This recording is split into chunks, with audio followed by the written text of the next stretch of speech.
Hey guys, this is Flip Zweig with RMLJ Holdings. I'm a flipper out in Arizona, and you're listening to a good friend, Kyle Stanley's podcast, The Fearless Investor. Keep listening to conquer the world of investing.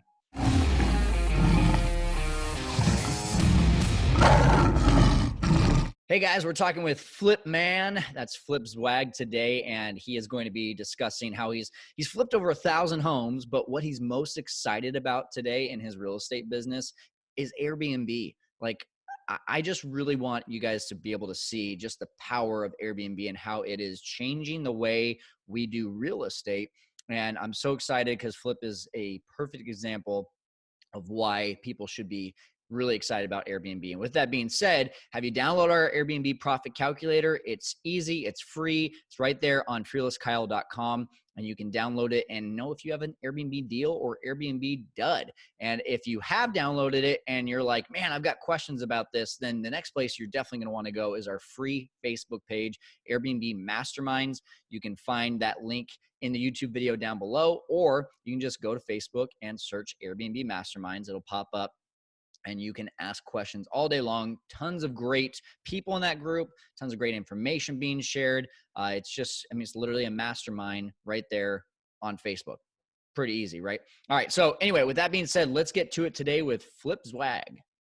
Hey guys, so excited today to have Flip Man, Flip Zwag here on the show today, coming in from Arizona. Guys, this is going to be a powerful episode because Flip has been in the business for 20 plus years, done just about everything in real estate. And today we're going to really be talking a lot about, some of the new age stuff that he's now doing. And anyway, Flip, thanks so much for being on the show, man. Yeah, man. Thanks, Kyle, for having me. I love seeing you in Arizona last month, so I'm glad we were able to connect through Instagram. Yeah, we've virtually known each other for about a year, and now finally getting to meet in person. It was awesome. So Flip, really quick, before we get started, one quick story, weird story, crazy story, funny story that you can share with the audience about, all of your time in real estate. I know you've had a long time in it, but what's something that stands out just to kind of break the ice here today? Well, I mean, the hardest time again, the struggle makes you strong, right? So back in 2009, I had over 50 rentals, had built up the rental portfolio. Yeah. 2008, the recession came. 2009, we're just trying to save everything. Lost 48 out of the 50 Oh houses. my Uh, gosh. and it was just brutal. But again, I think what I learned through that, Kyle, is just you got to stick it out, man. I had no other option. I didn't know what else to do besides real estate. And so I was able to start mentoring Canadians because I didn't have any money. And thank God for the Canadian people that were learning fix and flips back then. Oh my gosh. Wow. Yeah, man.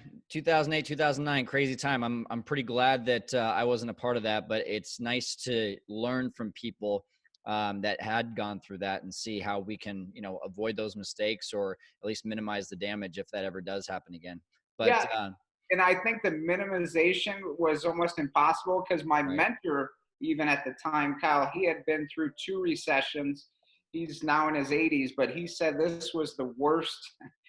And he was my partner back in for 5 years there, and that was the worst one he has ever seen. So hopefully we never have anything like that again. But like you said, you take steps to minimize, Yeah. and what you got going. Absolutely. Absolutely. Well, let's talk about the fun stuff now. So you've been in it for over 20 years. Can you just do me a favor, like give me a little bit of an overview of your journey here in real estate so people can really understand your story?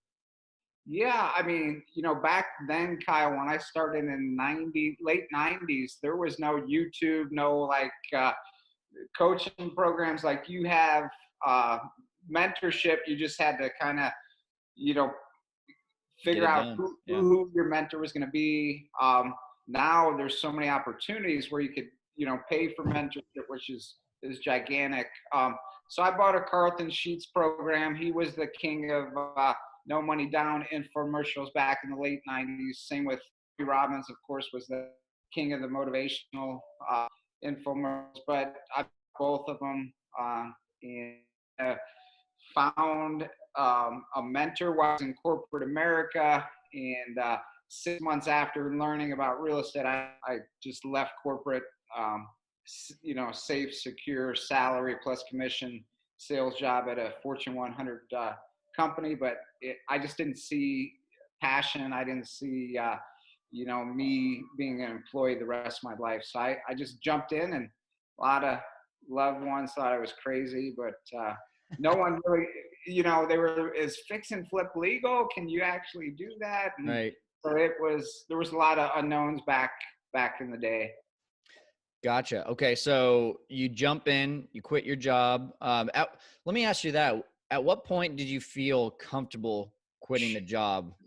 I mean, I was scared, of course, because I had about 40 some thousand saved in 401k stocks. I had to cash it all in just to do Mm. that first flip to survive, basically, because I mean, it takes a while to start getting making money, right? It took me a couple years, I'd say, before I really, I had to do a part-time job in my home doing phone sales, but I didn't want to go back to corporate. So there were some tough spots, especially with young kids, family. Um, you know, it it was something I wanted to do, but it the first couple years were pretty hard. Okay.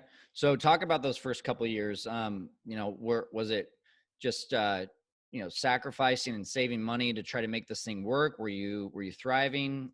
Share that Um, if you can. I mean, so my mentor at the time, Charles, he was in corporate America with me. He was about 15 years older, but he taught me how to do rentals. So I was able to buy a home with my W-2 job. So I got my first home.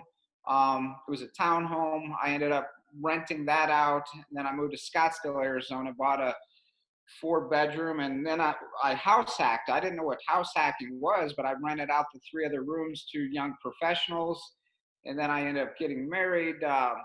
So yeah, the first flip I only thought or something because I didn't have any real subcontractors, people in place. So it was just learning by fire because, like I said, Charles was just teaching me how to buy a property and rent it out. He wasn't teaching me, how to manage the subcon. There's so many dynamics go into Right. flipping properties. Right. Looking back at that, would you do the same route or would you start flipping before the rentals?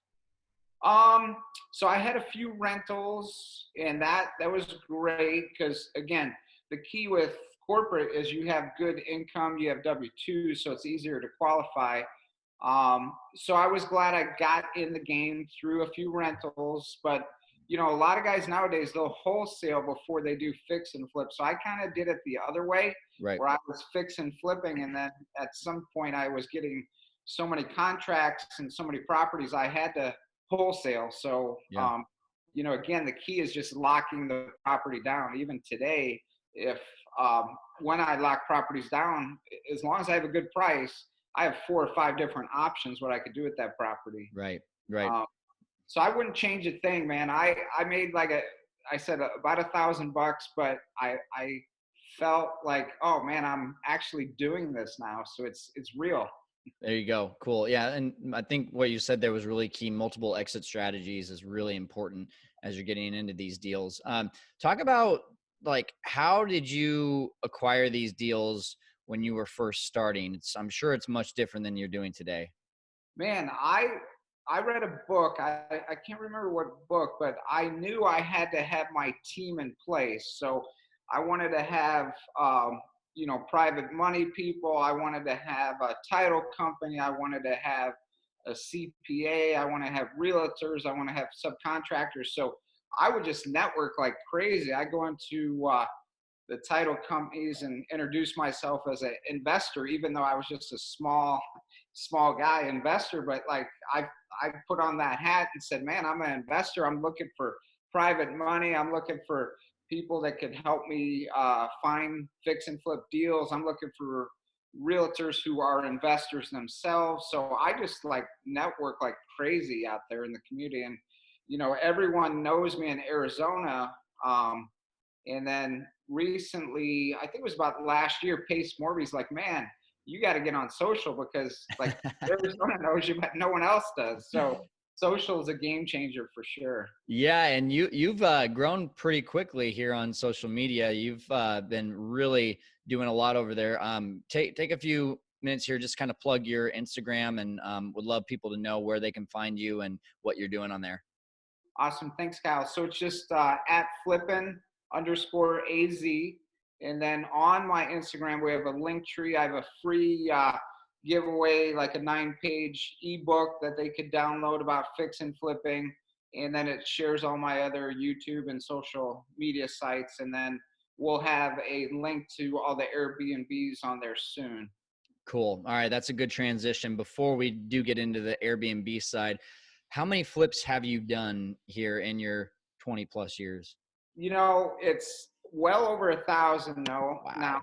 a lot of my stuff is upstairs in like folders. So, um, old fashioned way of keeping stuff. But yeah, I mean, between the wholesales, the flips, back in the day, we were doing like 12, 13, 14 deals a month. We were just churning them out. And, that was a great, great experience. And it's crazy because nowadays with HGTV and all the notoriety, you see everyone wants to flip, everyone wants a wholesale, but it's definitely not easy. I would definitely get a mentor. Whatever you do, pay. It's going to save you a lot of money in the long run. Yes, saves you time and money, right? I mean, people think that you're saving money by not hiring someone, but you're actually losing money and you're shortening or you're elongating your time that you learn how to get to your eventual goal. Yeah, Absolutely. yeah. Well, hey, I think it is so cool. We had a conversation when we were in Arizona, and I could just see like how excited you were about Airbnb, and I see you posting a lot more on your Instagram now about Airbnb, and you have the Airbnb bug is what I call it. I once you get that bug, like you're just like, oh my gosh, how do I go get the next one? So for someone who used to have 50 rentals. I don't know how many you have now, but and you were doing the long-term thing. Tell me why you got so excited about Airbnb being an older school thinker with longer term rentals. Absolutely. So, I'm big into mentor and learning and networking. So one of the guys who he's from Canada, actually, Quebec. And so I bought a deal from him like 12 years ago. It was his first wholesale deal. He knew nothing really about real estate. This was in West Phoenix. And so that was about 12 years ago. And then about 9 years ago, he hopped into the short-term rentals. And he's also a luxury realtor now here in Phoenix, Arizona. So he kept telling me how amazing like everything was going with the short-term stuff. So he has them in Quebec, Palm Springs, Central Phoenix. He's really big, and so I picked his brain about a year ago, and then we were having lunch, and he's like, "Hey, Flip, I got a deal. The doctor and his wife are divorcing, and they're going to sell this unit, which is an already functioning Airbnb near Sky Harbor, Phoenix Airport. You want to go look at it after lunch?" I'm like, absolutely. I went and saw it. He told me the price. He said, you got to pay close to retail, which I'm not used to, but they sent me the financials, and I was like, let's do it. So I paid $189 for that first townhome in Phoenix. Nice. And that was 1 year ago, January 2020. Okay. Got it. What was it that he was sharing or showing you that made you so excited about Airbnb? I mean, I'm used to long-term rentals. So you throw a tenant in there, they may stay a year, 2 years in Arizona, maybe 5 years if you're lucky. I had everything streamlined on my rental, so I wasn't really touching anything. The money would go into separate accounts. Everything, third-party title agency would handle payments. But I mean, that unit in Phoenix, let's say. So you do a search. Yeah, I could get $1,300 a month rent on there. Hmm. But I mean, all right, my mortgage is 900, whatever, thousand, say for HOA mortgage, everything. So I'm cash flowing 300. That's like It's tight. nothing. Yeah. Yeah, compared to Airbnb, where you're now making $200, 220, 240 a day. Yeah. So I mean, I don't know. I'm not that smart. So I mean, numbers are numbers, right? So I was like, holy cow, is this real? Yeah. Is this really going to work? So I got that first one and closed on it. And like a week later, like I mentioned to you, we had our first guest, and I'm like, man, that's pretty sweet because it was already set up at Airbnb. All I did was buy a new couch, and it was ready to roll. Right. That's awesome. So, people ask me all the time, okay, how much more can I make with Airbnb than a regular rental? You just threw out some numbers there. Would you say that compared to the maybe $300 you'd be doing as a long-term rental, is Airbnb 3Xing that, 5Xing that? Like what's the number at? Yeah, I was when I I'm big into the numbers, so I'm seeing about 3x right now, and I'm pretty conservative, and that's Yeah. conservative numbers. Yeah. So it'll be interesting to go through this whole year with some new Airbnbs, that first one, and kind of really see where the numbers lie. Yeah. But I mean, that to get those emails, wake up, yeah, you got $1,400 in your account. I mean, it's pretty sweet. It's pretty awesome, isn't it? I mean, to me, the word that comes to mind, Flip, is acceleration. Yeah, 100%. Yeah.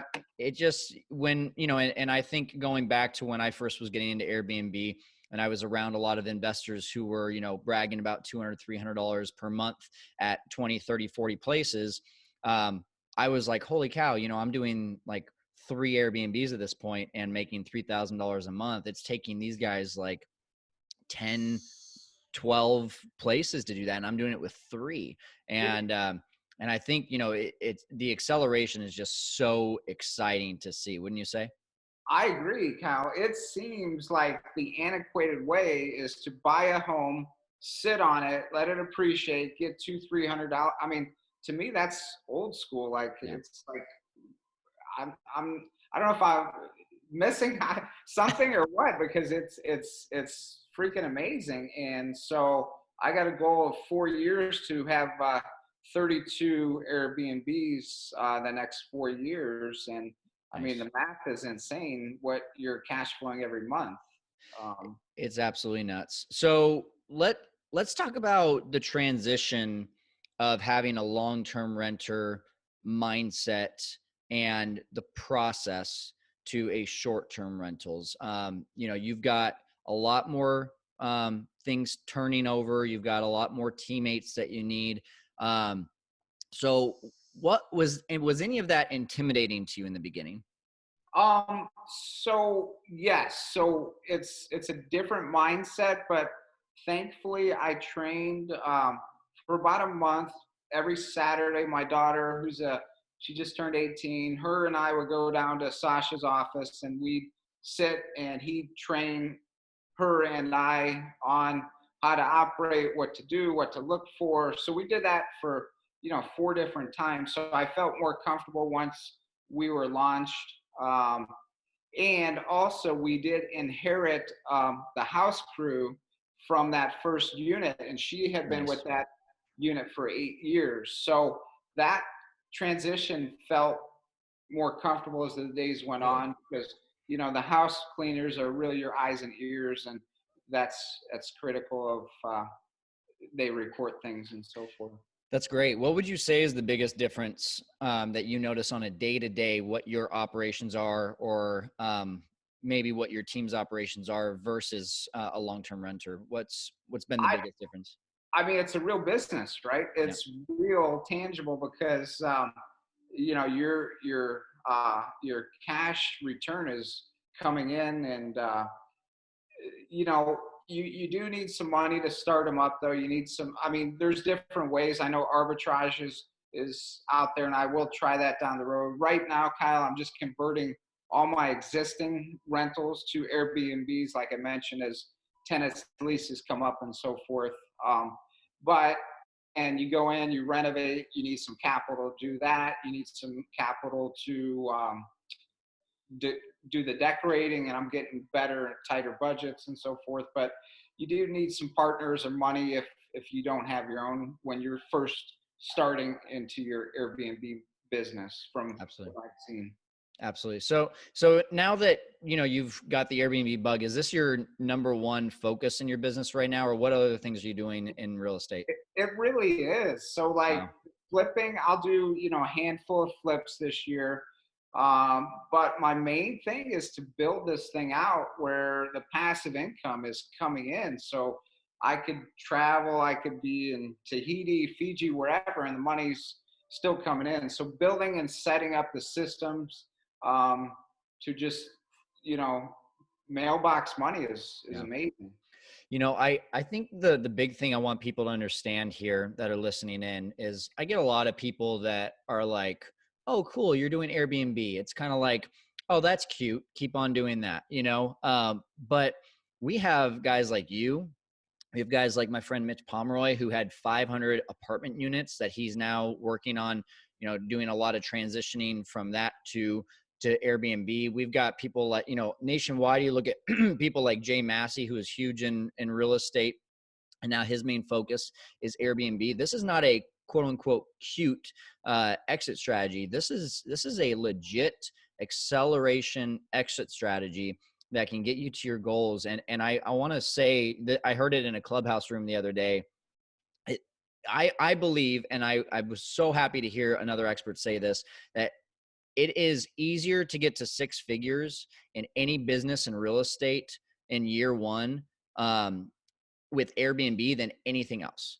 Like, I think it is the easiest way to be able to do it because of just like what you mentioned. If you already have rentals, great, that's an easy transition, but there's so many different exit strategies. There's arbitrage, there's management, there's being able to literally use other people's properties with zero risk to be able to make money. And so I just want to make sure people understand that. Like, here you are, Flip, you've been doing this for 20 years, and like now this is your number one focus, and that's really powerful for people to hear. So with that, turning that into a question, what would you say to people that are just getting started in real estate and looking at different exit strategies? You've done them all. Where would you tell them to start?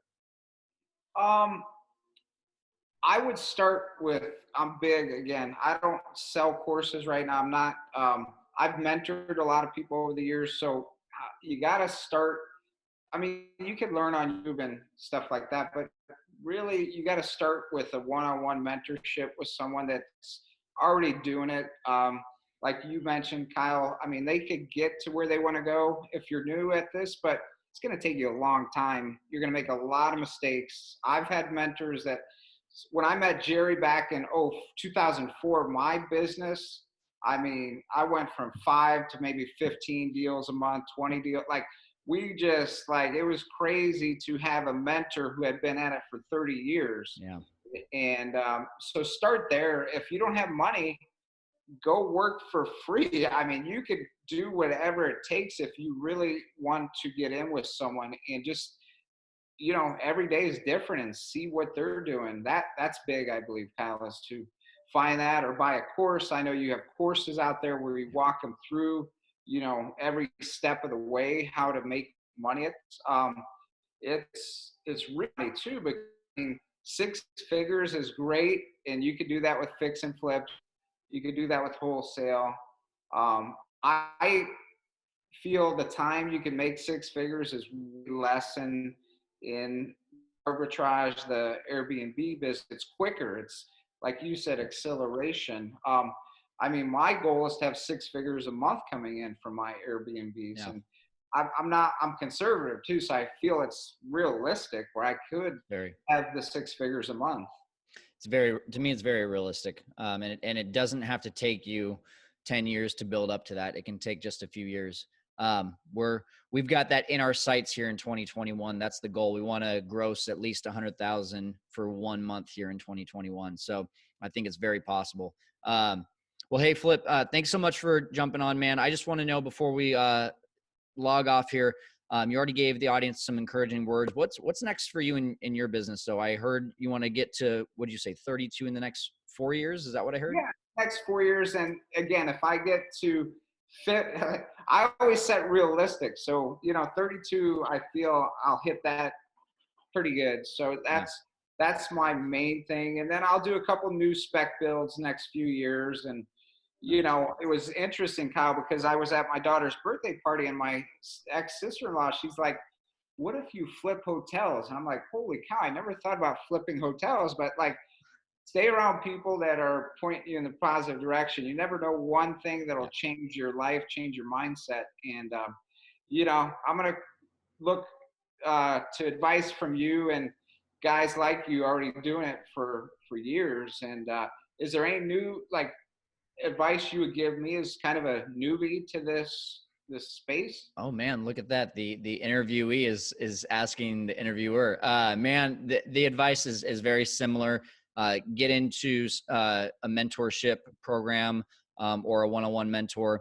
Get into these groups that are educating people on it, and just surround yourself with people that are higher level thinkers.